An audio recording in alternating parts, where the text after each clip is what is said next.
दोस्तों, लंकापति रावण राक्षसों का राजा था और उसे वेदों का भी पूरा ज्ञान था। कहते हैं कि रावण से बड़ा कोई विद्वान या पंडित नहीं था। रावण परम बलशाली और शक्तिशाली था। रावण भगवान शिव का परम भक्त होते हुए भी माता सीता के स्वयंवर में शिव धनुष को नहीं उठा सका था। रावण ने भगवान शिव के निवास स्थान कैलाश पर्वत को उठा लिया था, लेकिन वह शिव धनुष को क्यों नहीं उठा पाया था? क्या है इस धनुष का रहस्य? आइए जानते हैं आज की इस खास वीडियो में, इसलिए इस वीडियो को अंत तक अवश्य देखें। भगवान शिव का धनुष बहुत ही शक्तिशाली और चमत्कारी था। शिव ने जिस धनुष को बनाया था उसकी डंकार से ही बादल फट जाते थे और पर्वत हिलने लगते थे। ऐसा लगता था मानो भूकंप आ गया हो। यह धनुष बहुत शक्तिशाली था। इसी धनुष के एक तीर से त्रिपुरासुर के तीनों नगरियों को ध्वस्त कर दिया गया था। इस धनुष का नाम पिनाक था। देवी और देवताओं के काल की समाप्ति के बाद इस धनुष को देवराज इंद्र को सौंप दिया गया था। राजा जनक के पूर्वज देवराज को दे दिया। राजा जनक के पूर्वज में निमि के ज्येष्ठ पुत्र देवराज थे। शिव धनुष उन्हीं की धरोहर स्वरूप राजा जनक के पास सुरक्षित था।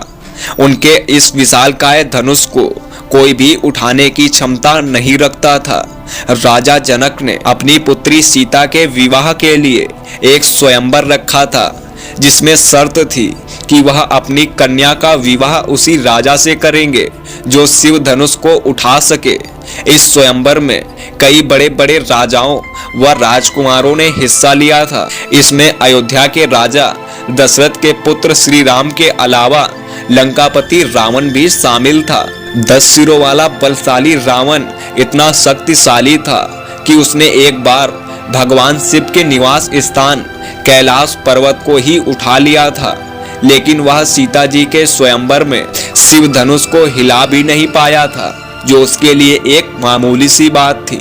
श्री रामचरितमानस की एक चौपाई में इस बात का उल्लेख किया गया है कि सीता के स्वयंवर में रखे गए शिव धनुष को कौन उठा सकता है।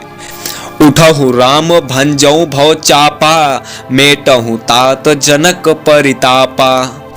इस चौपाई का अर्थ है कि हे पुत्र श्री राम उठो और भवसागर के समान इस धनुष को उठाओ और राजा जनक की पीड़ा को दूर करो।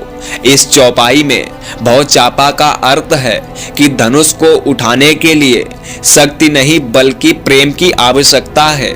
जो व्यक्ति अहंकार से दूर हो और स्वभाव से दयालु हो वही इस धनुष को उठा सकता है। भगवान श्री राम में यह सभी गुण थे, इसलिए उन्होंने आसानी से धनुष को उठा लिया था। जबकि रावण बहुत शक्तिशाली था, लेकिन उसमें अहंकार कूट कूट कर भरा था।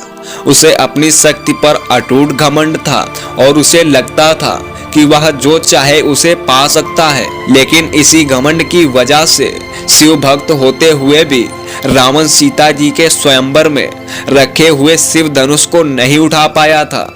दोस्तों, अगर वीडियो पसंद आई हो तो इस वीडियो को लाइक कर दीजिए और चैनल को भी सब्सक्राइब कर लीजिए। वीडियो को पूरा देखने के लिए आपका बहुत बहुत धन्यवाद।